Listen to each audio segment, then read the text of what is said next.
Welcome to Building Self-Belief's career podcasts. The purpose of these podcasts is to give young people a true insight into all kinds of careers and professions. In the interviews, we hear about the highs and lows of working life and how people have overcome any difficulties to make the very best of every situation. Young people will also get some brilliant advice to support their future career success. Welcome to Building Self-Belief, and thank you very much for coming along to do our careers podcast. Could you introduce yourself, please? Thank you. My name's Michael Cole. And can you tell us what you do, Michael? Of course, I'm an associate partner at Haines Watts, which is a accountancy firm based in Newcastle. And could you explain your role? What do you do within Haines Watts?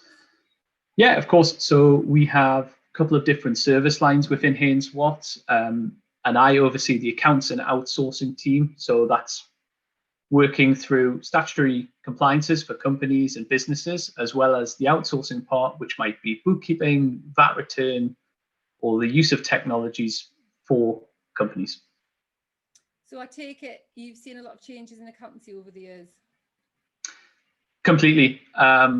Certainly since I started, there wasn't many computers even in the office space, but now everybody has a device. Certainly what we've seen over the last 12 to 18 months, we've seen the role of the accountant change as well. We've got all of these new technologies that have been introduced, which are making those traditional admin tasks a lot easier, from the creation of invoicing, software that can link to your bank account, or to HMRC directly to report various taxes. There are so many things which have been created now, which have simplified certain tasks. And of course, we've had the pandemic as well, which has created a lot of headaches and difficulties for businesses. So the role of accountants have really changed, and they've become almost like an advisory service as opposed to a traditional compliance service. So we're not just preparing a set of accounts anymore. We're sitting down with businesses and we're having a look at things like cash flow and working capital to help them through what's probably a very difficult period for them. Yeah, it's interesting. I mean, do you think technology's moved on with the pandemic as well? Do you think that it's quickened the process?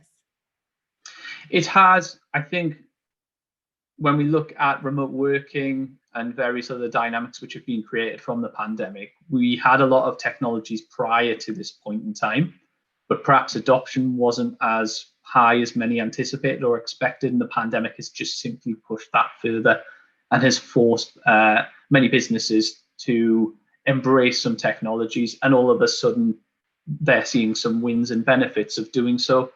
But unfortunately, a lot of businesses tend to keep doing things the way they've always done them. And change is difficult. Change management's very difficult. But if there is such a big external circumstance like the pandemic that forces change, benefits can be created when technologies are introduced. And that has definitely been one of the biggest kind of wins of this recent period in time. Great.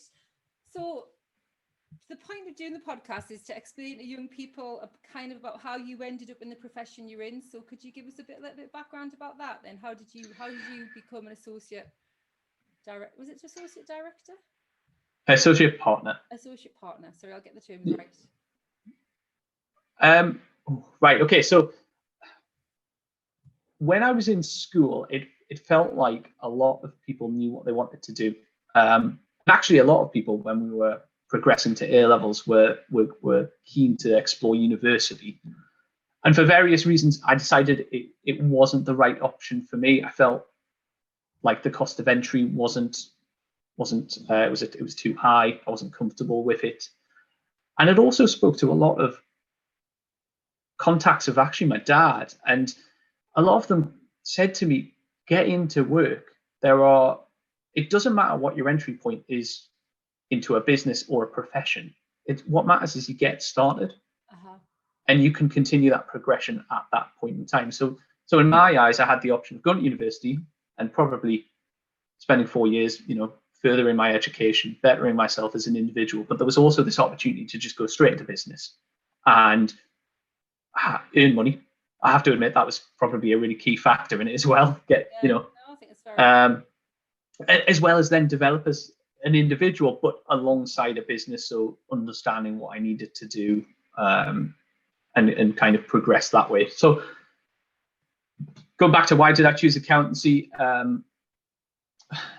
Really tricky. I didn't know what to do when I left school, to be entirely honest. I had my dad and my granddad were both in the profession previously, so I did kind of have that nagging or inclination or push, maybe, that this is a great profession to be in, and generally speaking, the pay is quite good, and you get these qualifications normally when you go through a certain route. So I felt like that was appealing. I wanted to continue my education, but I didn't want to do the university route, but I wanted to work. So this seemed like a good kind of hybrid. And my experience, I did work experience when I was 16, 17 at my dad's practice, and my exposure to accountancy was that you were a problem solver. Interesting, yeah. And it was obviously mathematical based, which I enjoyed. So there was an area that kind of suited. So I saw it as it was clients that had problems. That was the experience I got when I was in the office. The client rang, the client had a problem, and we had to do something or create a solution. And because I'm quite methodical as well, and quite like the problem solving aspect of it, I thought that this is an interesting area to go into. So I really had this perception that you helped people. I think that's an interesting way of looking at it, actually, because some people would see a problem as a negative almost, but I think it's kind of quite an interesting insight into accountancy to understand that it's probably like quite exciting to actually have a problem to solve, or it's like something to stimulate you rather than to be worried about, something to kind of actually be excited about. So it's an interesting angle on it. Definitely. And I think, the point of working is, yeah, there's a monetary aspect to it. Let's not all kid ourselves. That's kind of what it's all about. But it's about the gratification you get from doing the job. And so for me, I felt like if I was in a role where I was helping people, that would give me kind of that gratification and that enjoyment. So I saw that as a purpose. And to be fair, as I've alluded to, I just wasn't sure what else was out there. I don't think you're exposed. Even having that couple of weeks work experience at 16, 17, did that help you kind of have a bit of confidence to take that route? Completely. Having to put a shirt and tie on and go into a big office building which had boardrooms and telephones and lots of important people walking around doing seemingly important things. It was an interesting environment. It was somewhere I'd never been before, and I thought I quite liked this office, and that was what appealed. Mm-hmm. No, I think it's because it's such a shame, because obviously work experience has been a real issue, and it's not a new thing actually. It's been quite a few years where it's been much more difficult to get young people into the workplace. But I do think, part of the project that we're doing with Haines Watts as a charity is to give the kids that we're working with that exposure to a professional environment, and I think it makes it less intimidating if you've actually been in there. And your interview is not the first time you see that kind of environment. I think it kind of takes the edge off the feeling nervous almost. You can kind of see the real picture behind it. And so, did you work in the same firm all the way through then, or did you change firms, or did you change roles within the accountancy firms? Yeah, yes to all three. I started. There you go. So. Left school when I finished my A levels and went straight into a job. And I worked at a local firm and did what's called a training contract. So it's going to college whilst continuing to work. So you're almost doing a 50-50 split at times. So I did similar to an apprenticeship kind of format. I think effectively it's an apprenticeship, but they don't call it that. Yeah. But yeah, so I started with the Foundation Accountancy Qualification, which is called AAT. Which I think takes around 3 years to complete. And then following that, I went on to ACCA, which is a further qualification, and that took about 4 years. So 7 years worth of college exams while working. Uh-huh. And then I qualified, and I think effectively I plateaued a little bit. I felt like I didn't have a desire to do much more. And I had this collection of clients that I'd worked with for several years at that point in time, and I was comfortable, I guess. And I think what happened over time was I started to become disengaged with work. I felt like that there should be more to life. I wasn't getting the enjoyment that I once was, and all of a sudden I found myself, not wanting to go to work on Monday. I know it's a bit of a cliche, but it does happen. And if you don't want to go to work on a Monday, it's a really long working week. And when you work for 5 days out of 7, that's a lot of your life that you're unhappy. So I decided to make a change. And what I decided to do was go and work for a market research company, is their internal accountant, or commonly known as like an finance director or an FC. So that really transformed me as an individual. That gave me a lot of self-belief. The reason for that was because I worked with an incredible CEO. She's called Lisa Hart-Shepherd, and she was just fantastic. And she really empowered me to do a lot of things. It's interesting you said that, actually, because I've done quite a few of the podcasts now.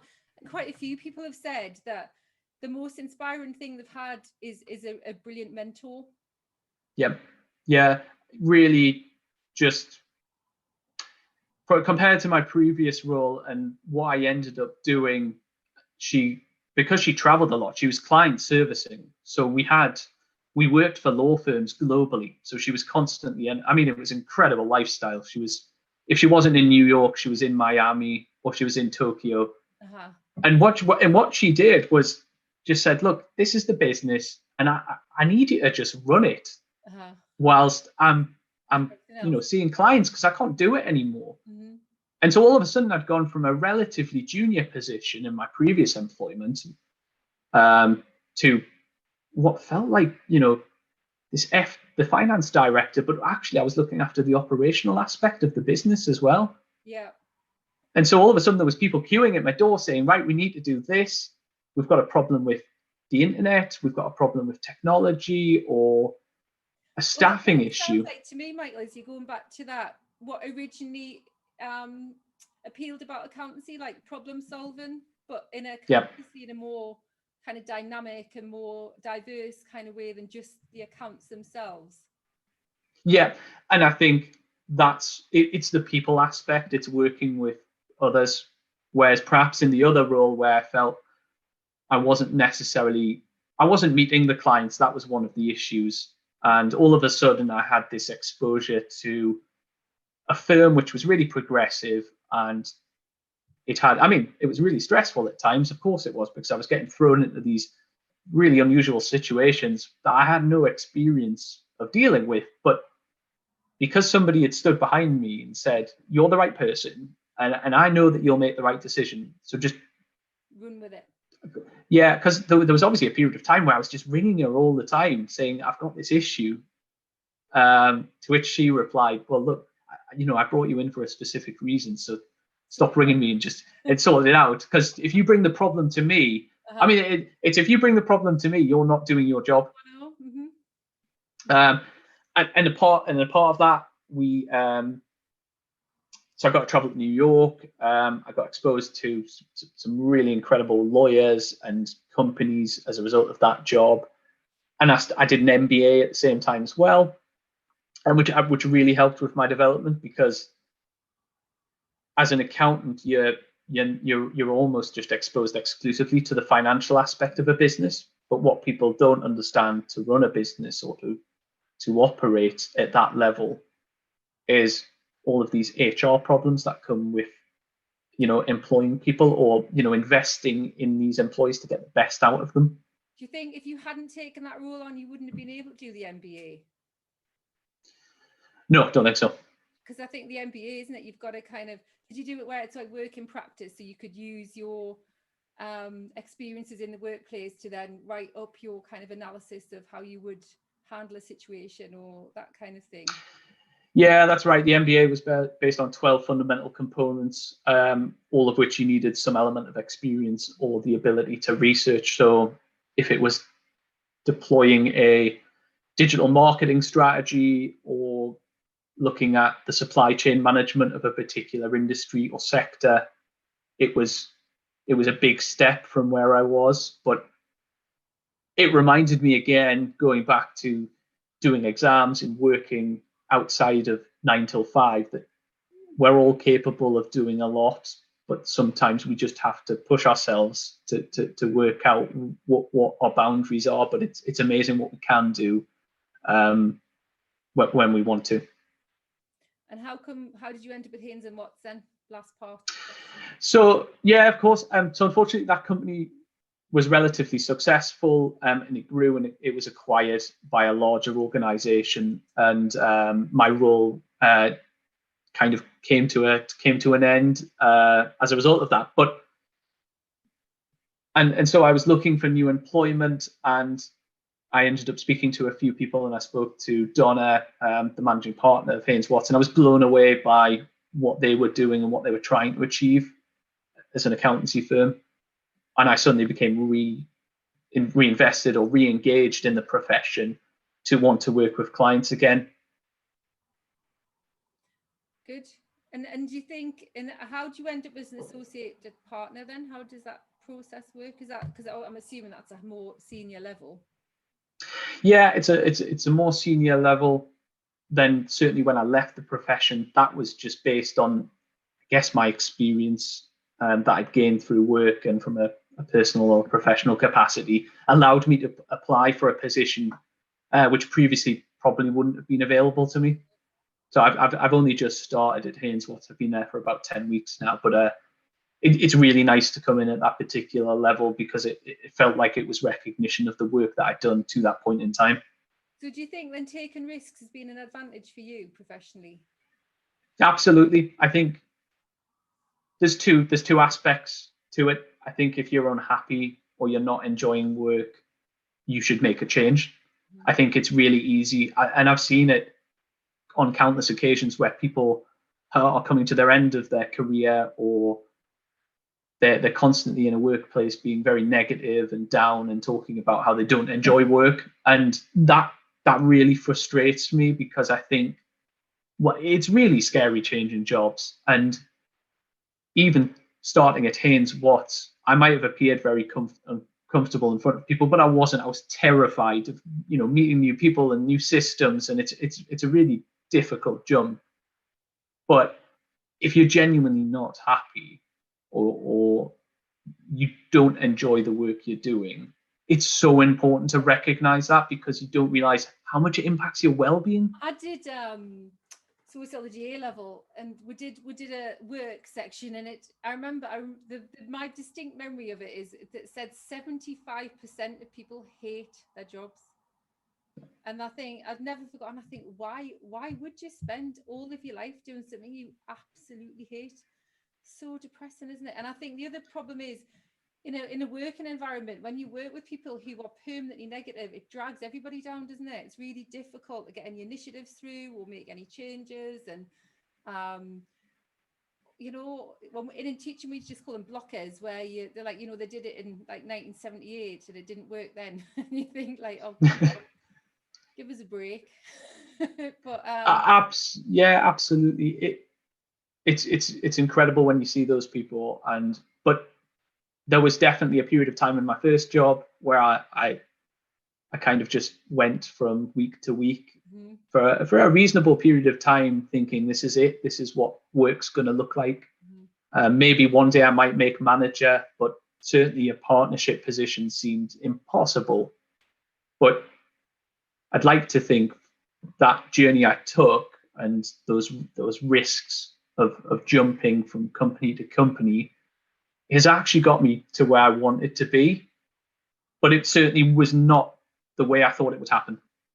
I think the other thing that you said, I think is really interesting, is that you were actually nervous going in and starting a new job. So even though you're going into a relatively senior position and you've got lots of experience, it's still nerve-wracking to start something new, and there's still that kind of, but you've got to, I keep saying this to young people all of the time, is just learn to put a front on, that learn to look more confident than you're feeling, and you just give off a much better impression.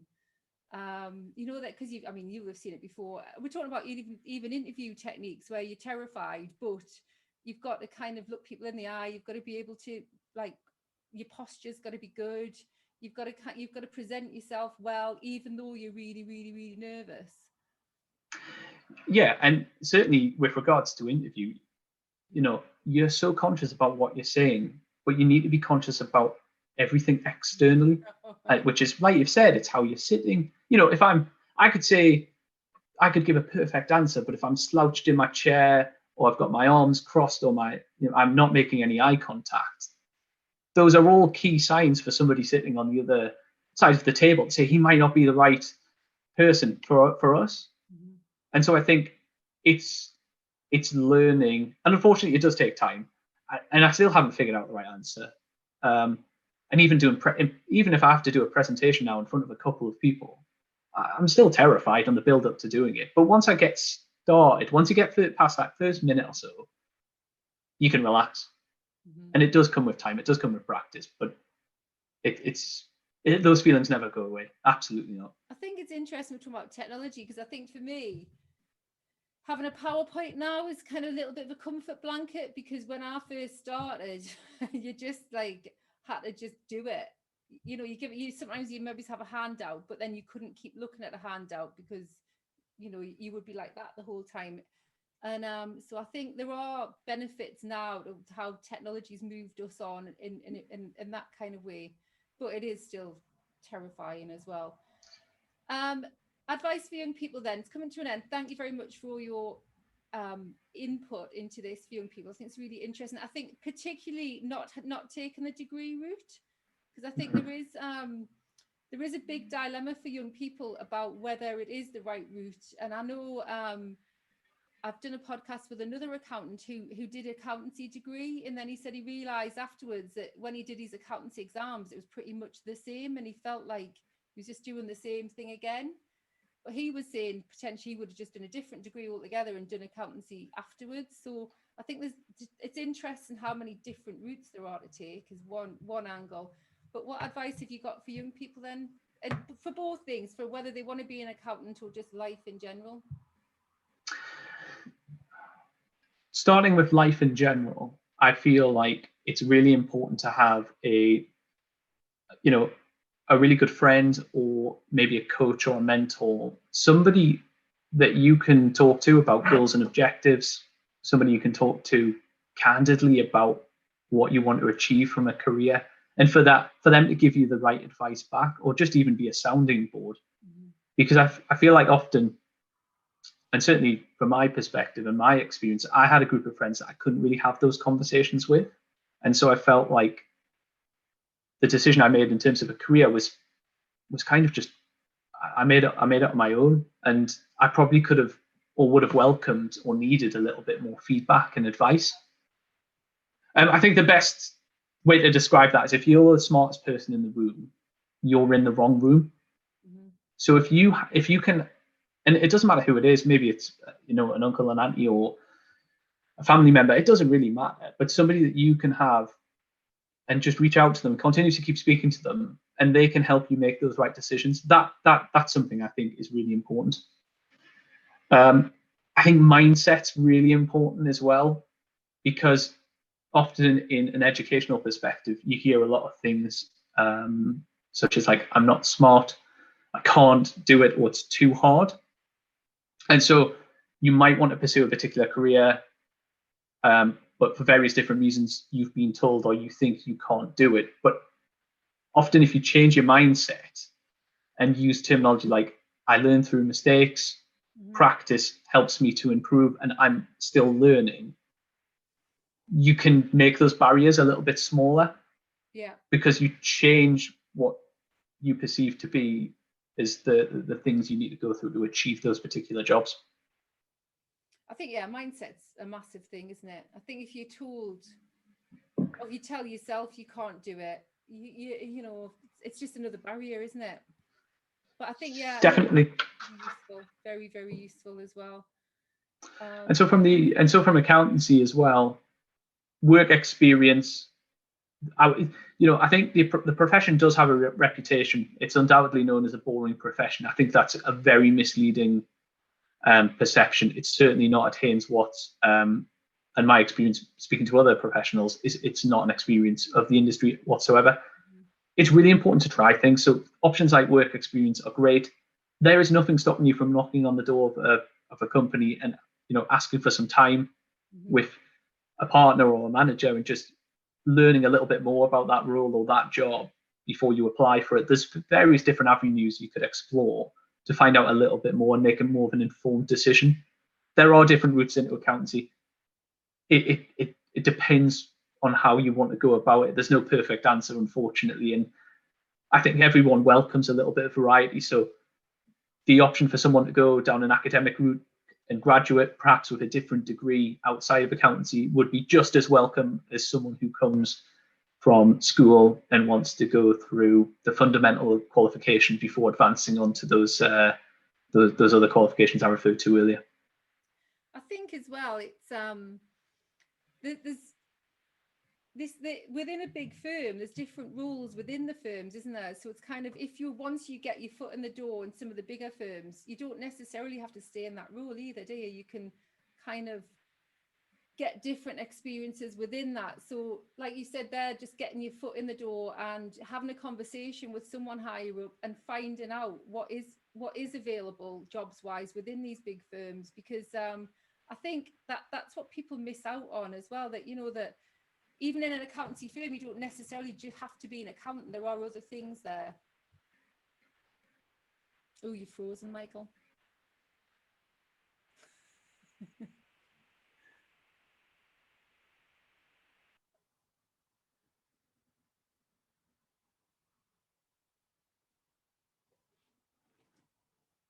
Oh no. Hey, you disappeared there. Sorry, I don't know what happened. It froze for a while. You know what? It's fine, actually. We're near the end, so that's fine. It's just when it's the middle, it's annoying. So all I'll just do a quick thank you. Hey, no worries. Is that all right? Yeah, of course. Sorry, I don't know if it was any good or not. Oh, no. We'll do a quick thank you. No, it's good. I think I just think it's important that kids have a reality check, and it's also important that there's two things really, that they can knock on someone's door and people showing some initiative goes a long way. That they're not, I keep saying to them, you sit in your bedrooms waiting for someone to knock on your bedroom door. It's not going to happen. Like people are too busy. But show a little bit of initiative, knock on someone's door and say, look, could I come in and do this? Would you show me round? And we keep saying about contacts, even if like showing a tiny bit of interest, you never, especially in business, a couple of years down the line, you bump into them again, don't you? Or you're remembered, and then they'll say, oh yeah, that, or people will ask about, and we didn't really get into the power of networking, but if somebody was to knock on the door and say, I want to speak to Michael for 30 minutes, it would be massive if they then applied for a job or something like that. It's sorry, I kind of felt like there's a lot of people who have told me that I couldn't achieve certain things, and it was so hard not to. I was trying to avoid bringing it up, but it's when people change their mindset, that's so important to me.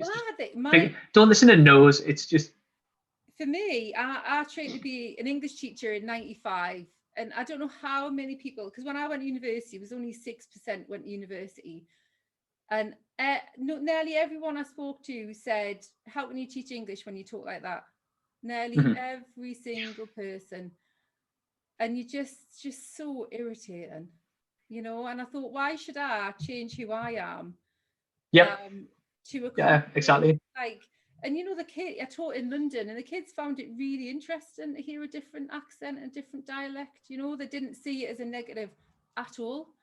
But it would have been very easy to be put off, very, very easy.